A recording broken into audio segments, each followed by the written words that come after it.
السلام عليكم، كي دايرين؟ لاباس عليكم؟ نتمنى تكونوا بصحه جيده. مرحبا بكم معايا فيديو جديد ووصفه جديده. هدي تبارك الله وقيت البرد والشتاء والبقوله اولا الخبيزه كتكون موجوده بزاف. داكشي علاش بغيت نبارطاجي معكم الوصفه اللي المعتمده عندي ولا الطريقه اللي كنطيب بها البقوله. كيف كتعرفوا البقوله تبارك الله عندها بزاف ديال المنافع، داكشي علاش بغيت نوريكم الطريقه اللي كندير.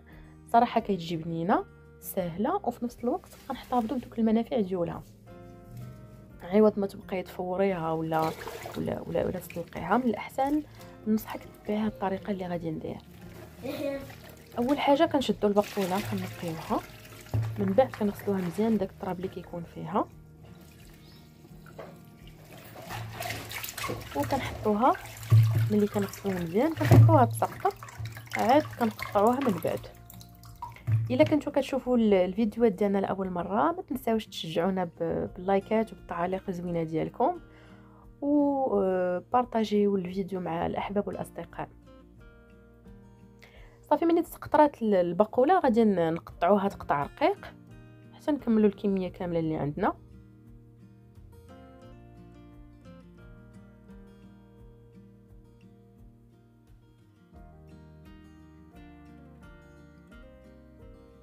خديت طاجين وغادي ندير فيه هذيك البقوله اللي قطعت، وغادي نزيدها كاس صغير تقريبا ديال الماء، وغادي نسد عليها الطاجين ونخليها تتهبط.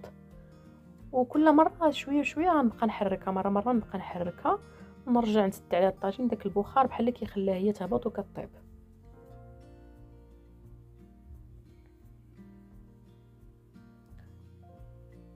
كيف كتشوفوا ملي كتبان لينا البقوله بدات كطيب صافي كنزيدوها العطريه. كندير انا شويه ديال السكينجبير، شويه ديال الخرق، شويه ديال البزار، كنزيد التحميره، وكنزيد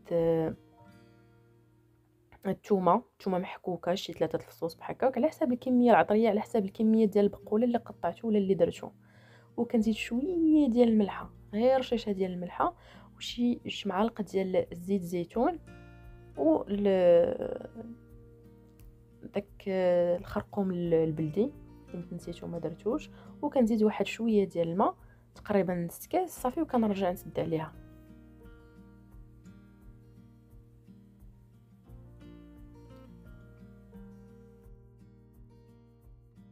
ملي كتبان ليا البقوله بدات كطيب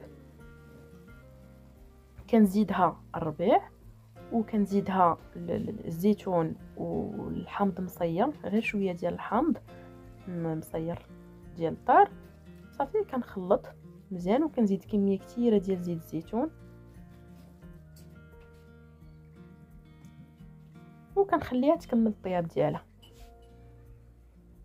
وفي الاخير كنختم بواحد المعلقه كبيره ديال الكمون، كتعطي واحد المذاق رائع جدا. صافي وهذه البقوله المعتمده عندي، نتمنى تجربوها وبصحه والراحه.